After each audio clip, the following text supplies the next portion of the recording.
जय हिंद फ्रेंड्स, मैं उमेश आप सबका एक बार फिर से आपके अपने चैनल लंदन एजुकेशन पॉइंट में स्वागत करता हूं। दोस्तों, आज हम लोग इस वीडियो में वर्ग समीकरण के बारे में जानेंगे। वर्ग समीकरण क्या होता है, इसको आप लोग कैसे पहचानेंगे और इसका हल आप कैसे निकालेंगे। ठीक है, तो आइए इसके हल को निकालने की विधियों को समझते हैं। सबसे पहले समझते हैं वर्ग समीकरण है क्या। तो देखिए, वर्ग समीकरण यानी क्वाड्रेटिक इक्वेशन। आप लोग रेखीय समीकरण के बारे में जानते हैं। रेखीय समीकरण में जो चर होता है उसकी घात अधिकतम कितनी होती है? 1 होती है।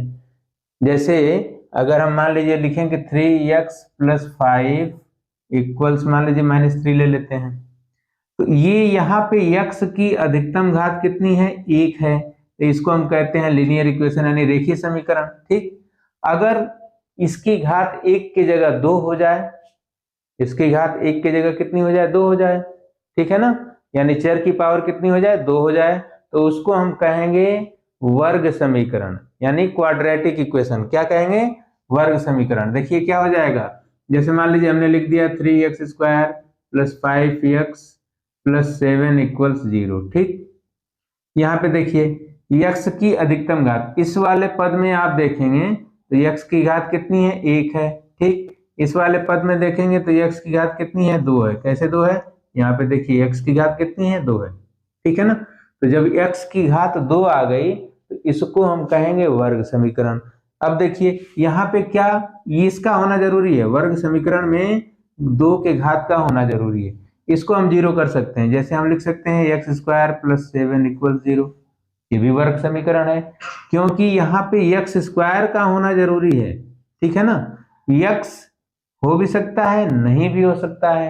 7 हो भी सकता है, नहीं भी हो सकता है। ठीक है ना, हम ये भी लिख सकते हैं x² = 0। ये भी वर्ग समीकरण है। इस समीकरण में किसका होना जरूरी है?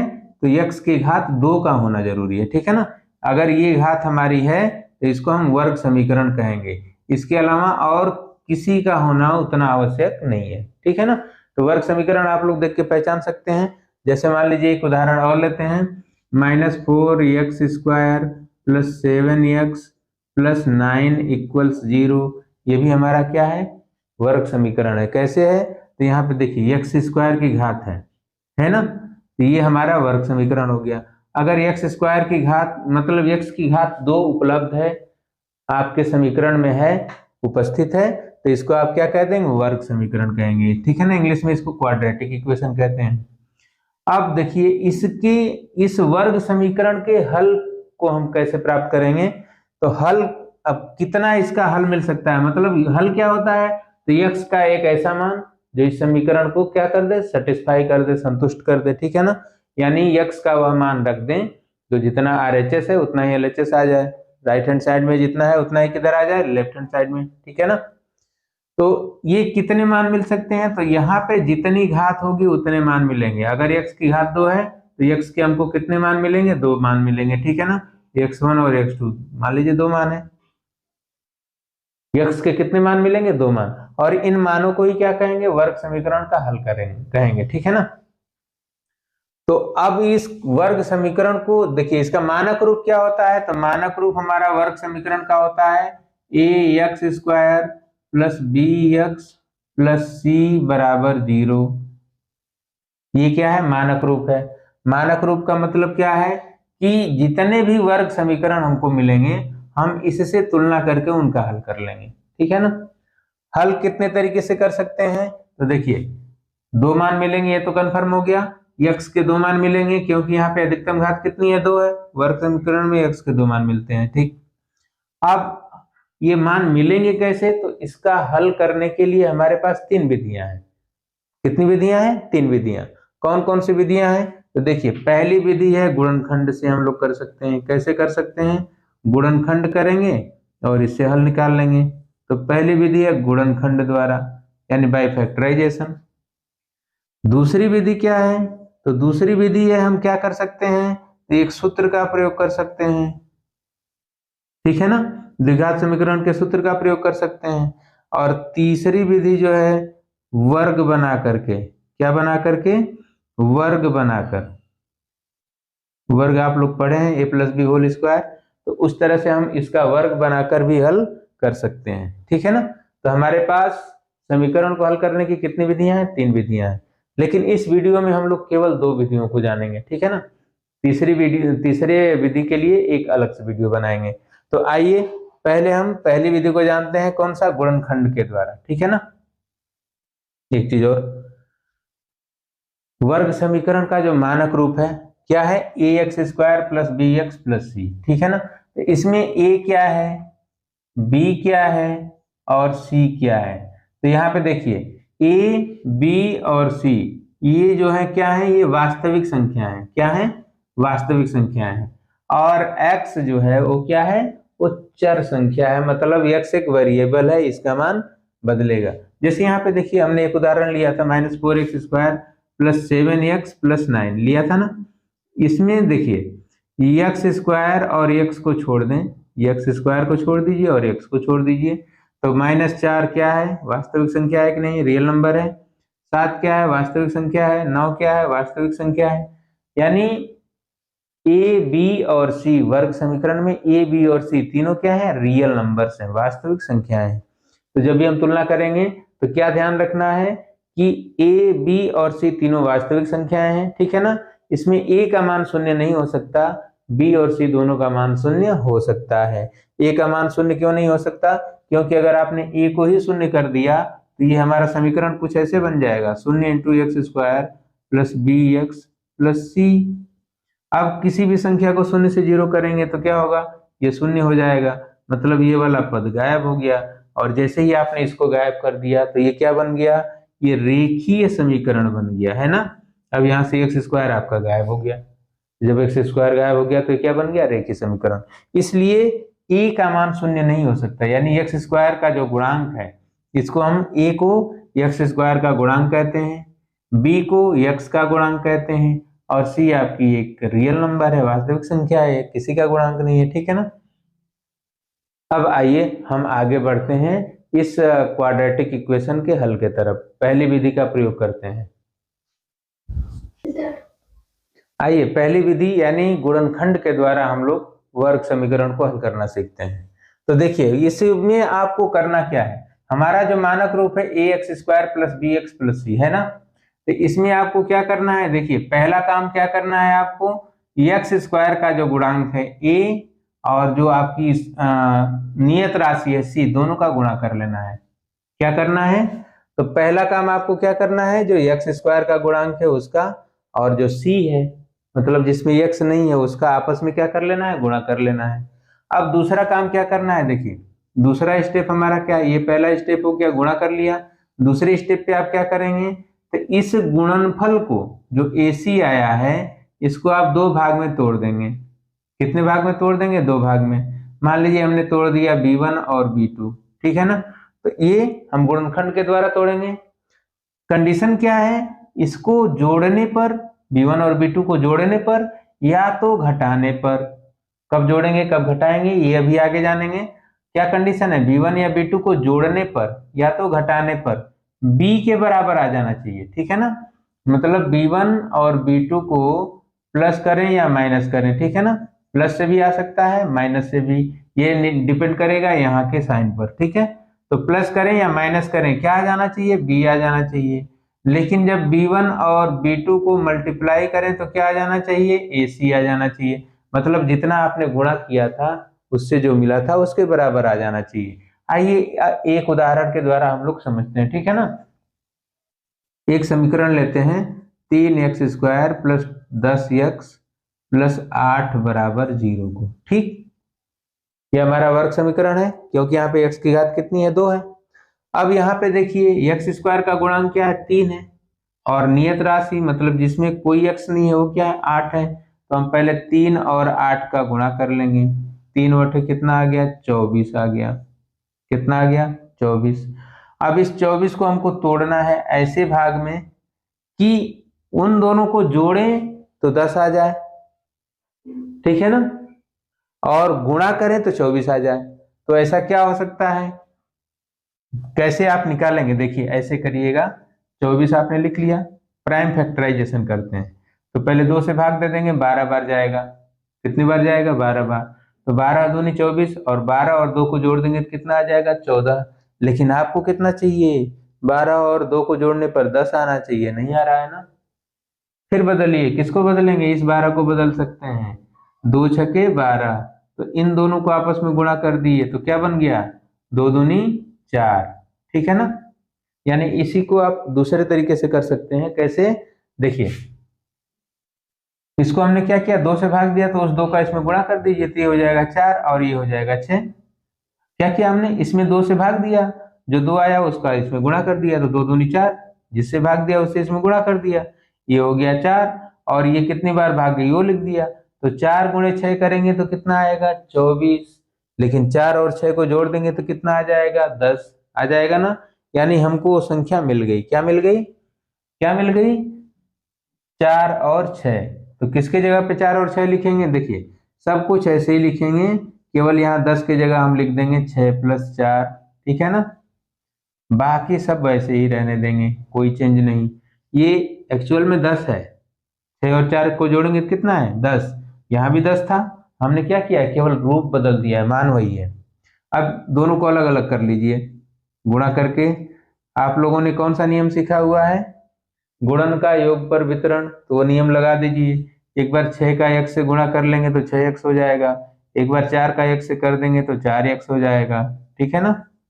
अब यहाँ पे देखिए 2 का आप युग्म बना लीजिए, 2 का क्या बना लीजिए, युग्म पेयर। तो यहाँ 2 का हमने पेयर बना लिया, इसमें दोनों में उभयनिष्ठ मतलब दोनों का जो मौसा है, ठीक है ना। तो ढूंढेंगे क्या है अधिकतम जो दोनों में कॉमन हो, तो यहाँ 3 से भाग चली जाएगी, यहाँ भी चली जाएगी, तो पहले तो हमको 3 मिल जाएगा। यहाँ x की घात 2 है, यहाँ 1 है, तो x का घात 1 तो दोनों जगह है, तो उसको बाहर कर लेंगे। यहाँ पे देखिए 3 और x की 1 घात बाहर आ गई, तो x बच गया, बचा ना। हमने 3x से इसमें भाग दे दिया तो x बार भाग गई, ऐसे समझिए। यहाँ पे 3x से भाग दिया तो 3 दूनी 6, लेकिन x से भाग दिया तो x कैंसिल हो गया, तो यहाँ क्या बच गया x + 2। इन दोनों में क्या मौसा निकलेगा, तो इसमें निकलेगा 4, 4 से भाग देंगे तो x बार जाएगा, और 8 में देंगे तो 2 बार जाएगा, जाएगा ना। अब देखिए x + 2 यहाँ भी आ गया, यहाँ भी आ गया, तो आप क्या करेंगे, x + 2 को बाहर कर लीजिए, मतलब कॉमन ले लीजिए। यहाँ बच जाएगा 3x और यहाँ बच जाएगा 4, ठीक। यहाँ तो कोई दिक्कत नहीं। हमने क्या किया, हमने क्या किया, सबसे पहले 3 और 8 का गुणा किया, क्या करना है, ए और सी का गुणा करना है, तो हमने 3 और 8 का गुणा किया, कितना आ गया, 3 और 8 24।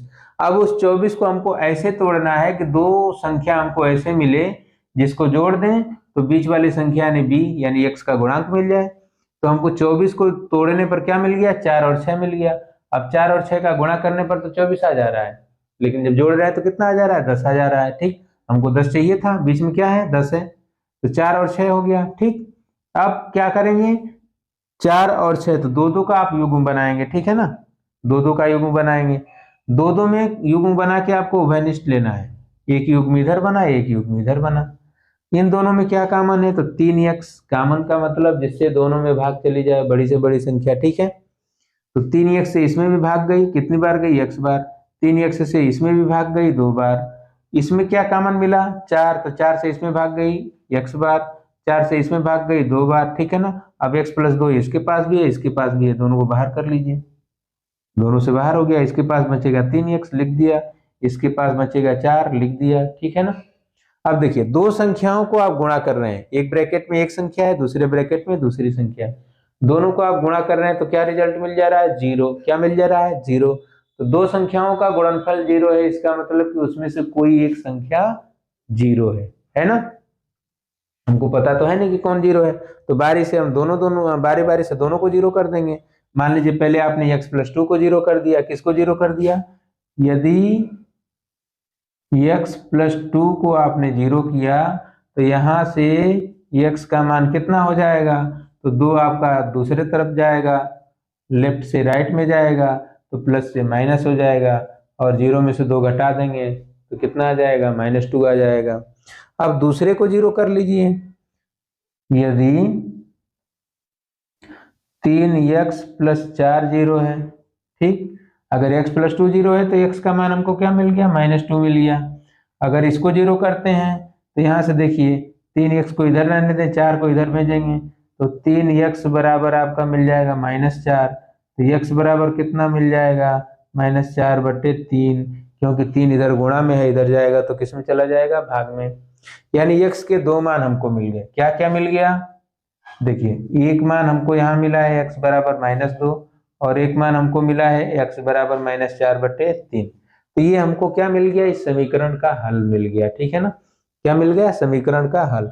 अब इसी मान को, x के जो मान आ रहे हैं, 2 मान आए हमारे, x की याद 2 थी तो 2 मान आए, इसी मान को हम इस समीकरण के मूल कहते हैं। क्या कहते हैं, मूल। ठीक है ना, रूट्स, अंग्रेजी में उनको रूट्स कहते हैं, हिंदी में कहते हैं मूल। ठीक है ना, तो इस समीकरण के कितने रूट्स मिले, 2 रूट्स मिले, 2 मूल मिले। यानी मूल का मतलब क्या है, x का मान जो दिए गए समीकरण को क्या कर दे, संतुष्ट कर दे। ठीक है ना, तो एक मान हमको मिल गया -2 और दूसरा मान मिल गया -4/3। तो ये तो हमारी गुणनखंड विधि थी। ठीक है, आइए एक और दूसरे उदाहरण से इसको समझते हैं। आइए एक और उदाहरण लेते हैं। देखिए अब हमारे पास समीकरण वही है, बस हमने क्या किया, प्लस की जगह माइनस कर दिया। ठीक है ना, 3x² + 10x -8 कर दिया। क्यों माइनस कर दिया, क्योंकि हमने कहा था कि या तो हम जो 2 गुणनखंड करेंगे या तो उनको जोड़ना है या घटाना है।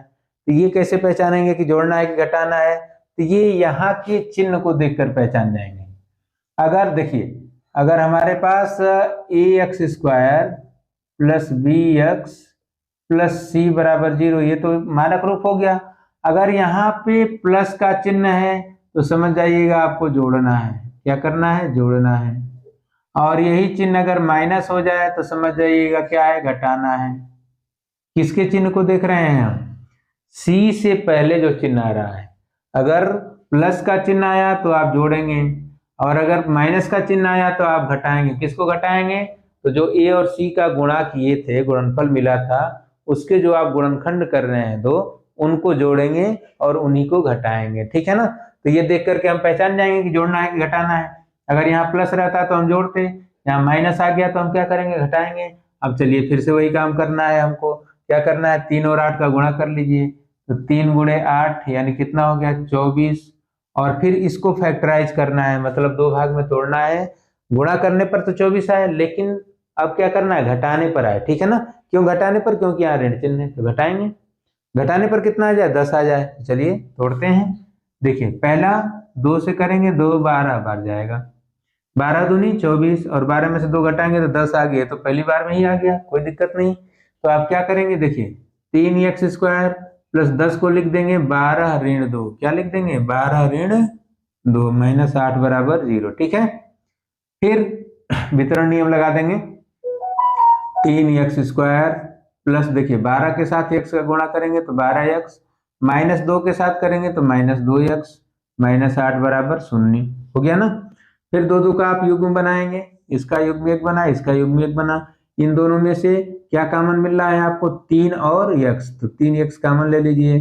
तो 3x आपने कॉमन ले लिया, तो यहाँ से 2x था, 1x बच गया, प्लस 3, 12 में से 12 में 3 से भाग गई, 4 बार 3 × 4 = 12, x से x में कैंसिल, तो ये कितना बच गया, x + 4। अब यहाँ पे देखिए ऋण यहाँ भी है, ऋण यहाँ है, ऋण को कॉमन ले लीजिए, 2 को, 2 दोनों में है ना, 2 से दोनों में भाग जाएगी, तो 2 को बाहर कर लिया। अब 2 से भाग दिया ऋण 2 से, तो ये बच गया x, और ऋण 2 से ऋण 8 में दिया तो ये हो गया +4। ठीक है ना, ऋण का ऋण में भाग देंगे तो धन हो जाता है। अब x + 4 इसके पास भी है, इसके पास भी है, बाहर कर लीजिए। यहाँ क्या बच गया, तो 3x बच गया, और यहाँ क्या बच गया, तो ऋण 2 बच गया। ठीक है ना, अब देखिए 2 संख्याओं का गुणनफल 0 है, तो उसमें से कोई एक संख्या 0 है। अब कौन 0 है हमको ये पता तो है नहीं, तो हम बारी बारी से दोनों को 0 करेंगे। यदि x + 4 = 0 है, तो यहाँ से हमको x बराबर मिल जाएगा ऋण 4। ठीक है ना, x को छोड़ करके बाकी को दाहिने तरफ भेज दीजिए, चिन्ह बदल जाएगा।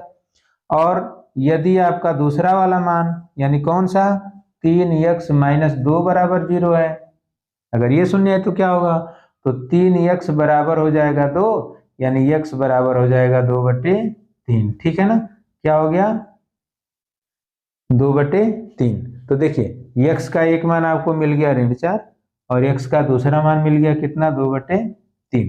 ठीक है ना, अब ये हमारा हल हो गया। तो ये किस विधि से हमने हल किया, इसको हमने किया गुणनखंड विधि से। अब आइए सूत्र के द्वारा हम इसको हल करके देख लेते हैं, इसी समीकरण को चाहे किसी दूसरे को। तो आइए अब हम सूत्र के द्वारा इसको हल करते हैं। आइए सूत्र के द्वारा करते हैं, ठीक है ना। देखिए समीकरण माना क्या है हमारा, ax² प्लस bx प्लस सी, ये हमारा क्वाड्रेटिक इक्वेशन है। अब सूत्र को जानने से पहले एक चीज और जान जाए, क्या, इसमें हमारे पास डिस्क्रिमिनेंट यानी विविक्तकर होता है। क्या होता है, विविक्तिकर, DISCRI, डिस्क्रिमिनेंट, ठीक है ना। और इसको हिंदी में कहते हैं विविक्तिकर, विविक्तकर, ठीक। क्या कहते हैं इसको, विविक्तकर। क्या ये होता है, इसको हम कैपिटल D से डिनोट कर लें, लिखने में आसानी रहेगी। ये देखिए होता क्या है, तो ये होता है b² माइनस 4ac। क्या होता है, b², b क्या है, x का गुणांक है, b क्या है, x का गुणांक है, a किसका है, x² का है, और c क्या है, नियत राशि है, ठीक है ना। तो ये क्या है हमारा, इसको हम डिस्क्रिमिनेंट यानी विविक्तकर कहते हैं, ठीक है ना। अब देखिए इसका प्रयोग करके हम ये भी जान सकते हैं कि जो हमारे इस समीकरण के हल आ रहे हैं यानी मूल आ रहे हैं वो किस नेचर के हैं, किस प्रकृति के हैं। देखिए यहाँ पे 3 पॉसिबिलिटी बनती है। क्या पॉसिबिलिटी है, पहला है b² माइनस 4ac बराबर हो जाएगा 0, पहली पॉसिबिलिटी। दूसरी पॉसिबिलिटी क्या हो सकती है कि b² माइनस 4ac जो है ये कोई धनात्मक संख्या आ जाए यानी 0 से बड़ा आ जाए। तीसरी पॉसिबिलिटी क्या बनती है कि b² माइनस 4ac ये 0 से छोटा यानी ऋणात्मक संख्या आ जाए, ठीक है ना। ये 3 पॉसिबिलिटी हैं। अगर आप इनको हल करेंगे तो डिस्क्रिमिनेंट को जब हल करेंगे मतलब इसका मान निकालेंगे तो 3 संभावनाएं हैं। पहली संभावना क्या है कि इसका मान 0 हो जाए, दूसरी संभावना क्या है कि इसका मान 0 से बड़ा हो जाए, कोई धनात्मक संख्या आ जाए, तीसरी पॉसिबिलिटी क्या है कि इसका मान 0 से बड़ा यानी निगेटिव नंबर आ जाए, ठीक। तो अगर इसका मान 0 आ रहा है तो यहाँ पे जो आपके 2 रूट्स हैं दोनों मूल क्या होंगे, बराबर होंगे, दोनों मूल क्या हो जाएंगे, बराबर, एक समान हो जाएंगे, ठीक है ना। मतलब एक ही उत्तर 2 बार आएगा, ठीक।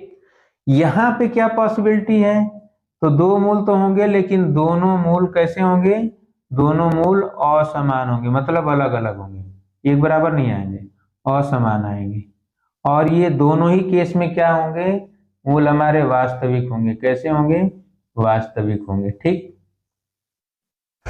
लेकिन जब तीसरी संभावना आएगी तो यहाँ पे दोनों मूल अलग अलग होंगे, ठीक है, दोनों मूल असमान होंगे, लेकिन कैसे होंगे, काल्पनिक होंगे। मतलब क्या कहें इसको, कॉम्प्लेक्स यानी मिश्र होंगे, ठीक है ना। काल्पनिक लिख लीजिए, कैसे हो जाएंगे, ये काल्पनिक हो जाएंगे। काल्पनिक का मतलब क्या है कि इसका मान ऋणात्मक मिलेगा, ठीक, धनात्मक मिले या 0 मिल जाए, दोनों में मूल हमारे कैसे होंगे, वास्तविक, मतलब x के जो मान निकलेंगे वो वास्तविक संख्या निकलेंगे, ठीक है ना। भले परिमेय हो चाहे अपरिमेय हो लेकिन रियल होगी। लेकिन जब ये ऋणात्मक आ जाएगा तो यहाँ पे अवास्तविक संख्या मिलेगी यानी काल्पनिक हो जाएंगी, ठीक है ना। उसमें आई कहीं ना कहीं से प्रवेश कर जाएगा। तो ठीक है, यहाँ पे ये हम लोग हाई स्कूल में जाकर के पढ़ते हैं तो इसको छोड़िए, ये दोनों हमको ध्यान देना है। इसका मान 0 आ जाए तो दोनों मूल कैसे हो जाएंगे, बराबर, 2 ठो उत्तर मिलेगा, दोनों एक के मिलेगा, ठीक है ना, बराबर बराबर। यहाँ पे अगर 0 से बड़ा आ रहा है तो 2 उत्तर मिलेगा, दोनों अलग अलग मिलेगा। अब उत्तर कैसे मिलेगा, आइए उसको जानते हैं।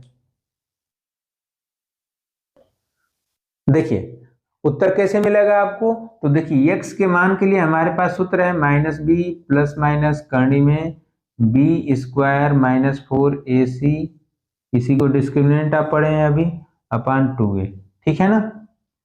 यानी इसको अगर हम d लिख दें तो यही हमारा सूत्र क्या बन जाएगा, ये हो जाएगा -b प्लस माइनस √d और अपॉन में 2a।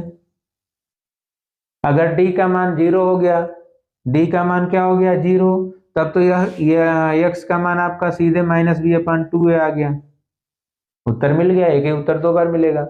लेकिन अगर इसका मान प्लस में कुछ आ जा रहा है तो इसका उत्तर देखिए 2 मिलेगा। पहला उत्तर होगा -b प्लस √d/2a, और दूसरा उत्तर क्या मिल जाएगा, तो -b माइनस √d/2a। ठीक, एक ठो उत्तर यहाँ मिल गया माइनस के साथ, एक ठो उत्तर मिल गया प्लस के साथ, यानी 2 उत्तर मिलेंगे और दोनों क्या होंगे, अलग अलग होंगे। ठीक है ना, लेकिन दोनों वास्तविक होंगे। दोनों कैसे होंगे, वास्तविक होंगे। तो अब आइए इसी सूत्र का हम प्रयोग करेंगे। क्या प्रयोग करना है सूत्र में, ध्यान से देखिए। b क्या है, b x का गुणांक है। यहाँ पे धन चिन्ह है, हमको ऋण लेना है। अगर ऋण रहेगा तो यहाँ धन कर देंगे, धन रहेगा तो ऋण कर देंगे। ठीक है ना, प्लस माइनस, एक बार प्लस लेंगे एक बार माइनस, अंडर रूट यानी करनी में क्या रहेगा, तो इसी का आप वर्ग करेंगे। आप वर्ग धन का करें चाहे ऋण का करें, वो तो धन ही रहेगा, तो ये वर्ग करना है। और ऋण में 4 गुणे a गुणे c। a क्या है, एक्स स्क्वायर का गुणांक है, और c क्या है, एक नियत राशि है। ठीक है ना, इनका गुणा कर लेंगे। और बट्टे में 2 गुणे a, यानी किसका गुणांक है, ये एक्स स्क्वायर का गुणांक है। तो इस सूत्र का हम प्रयोग करके क्या करेंगे, अब मान को निकालेंगे। आइए एक उदाहरण के द्वारा इसको समझते हैं। आइए इस उदाहरण से समझें।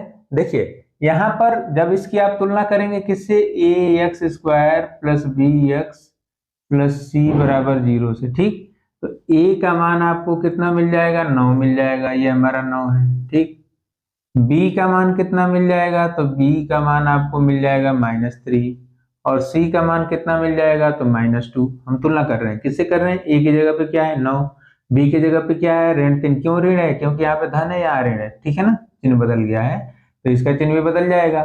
यहाँ पे धन है यहाँ ऋण है तो इसका चिन्ह भी बदल जाएगा। ठीक है, तो a b c तीनों का मान मिल गया। अब हमको क्या करना है, x का मान निकालना है, तो सीधे सीधे सूत्र पे रख दीजिए -b, तो माइनस और -3 तो कितना हो जाएगा, चलिए एक बार रख लेते हैं, -b प्लस माइनस करनी में b का स्क्वायर, तो b कितना है -3 है, इसका स्क्वायर, माइनस क्या करना है, तो -4 गुणे a कितना है 9, और गुणे c कितना है, तो ऋण 2 है, और बटे में क्या करना है 2 गुणे a करना है, तो a की जगह 9 लिख देंगे। ठीक है, अब देखिए माइनस माइनस यानी ये +3 हो गया, प्लस माइनस करनी में देखिए 3 का वर्ग ऋण 3 का वर्ग हो चाहे धन 3 का वर्ग, ये नहीं 9 हो जाएगा। ऋण धन धन ऋण, तो ऋण में ऋण का गुणा करेंगे तो धन हो जाएगा, क्या हो जाएगा, धन हो जाएगा, हो जाएगा ना। अब देखिए 4 दूनी 8 9 72 हो गया, कितना हो गया 72। अब बट्टे में 2 गुणे 9 यानी 18 हो गया, 2 9 18। तो इसका मान आपका क्या आ गया, 3 प्लस माइनस करनी में 72 और 9 होता है 81/18। ठीक, ये तो आपका आ गया। 81 किसका वर्ग है, 9 का, तो वर्गमूल कितना आ जाएगा, वर्गमूल आ जाएगा 9/18 आ गया ना। दो मान देखिए कैसे मिल रहे हैं। अगर हम प्लस चिन्ह को प्लस लेते हैं तो ये हो जाएगा 3 + 9/18, तो 9 3 12, 12/18, 6 से काट दीजिए, 6 दूनी 12, 6 3 18, यानी एक मान हमको क्या मिल गया 2/3। दूसरे मान को क्या ले लें, तो ऋण चिन्ह ले लीजिए, तो 3 - 9/18।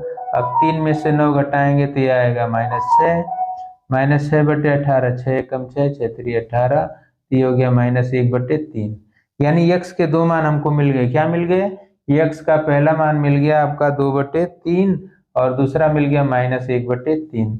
तो ये आपके क्या हो गए, इस समीकरण के हल हो गए। इसको हमने किससे हल कर लिया, इसको हमने सूत्र के सहायता से हल कर लिया। अब आइए एक और उदाहरण लेंगे इस सूत्र को समझने के लिए। आइए इस उदाहरण के द्वारा समझते हैं। देखिए यहाँ पे जब हम कंपेयर करेंगे तो a बराबर मिल जाएगा 1, b बराबर मिल जाएगा -6 और c बराबर मिल जाएगा 9। देखिए a की जगह पे क्या है, कुछ नहीं है तो 1 मान लेंगे। ठीक, b की जगह पे क्या है, ऋण 6 है तो ऋण 6 हमने लिख दिया, c की जगह पे क्या है, धन 9 है तो धन 9 लिख दिया। ठीक है ना, सूत्र में मान रख देते हैं, -b पहले सूत्र लिख लें, प्लस माइनस करने में b² - 4ac और अपान में 2a।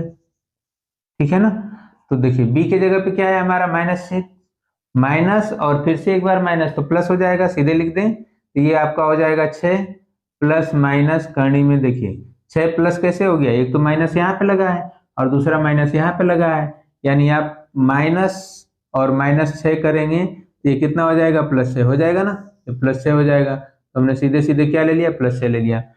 √b का स्क्वायर, तो -6 का स्क्वायर कितना हो जाएगा, -6 का स्क्वायर कर लेते हैं, प्लस b स्क्वायर -4ac, तो -4 गुणे a की जगह 1 गुणे c की जगह 9, अब बट्टे में 2 गुणे a की जगह 1।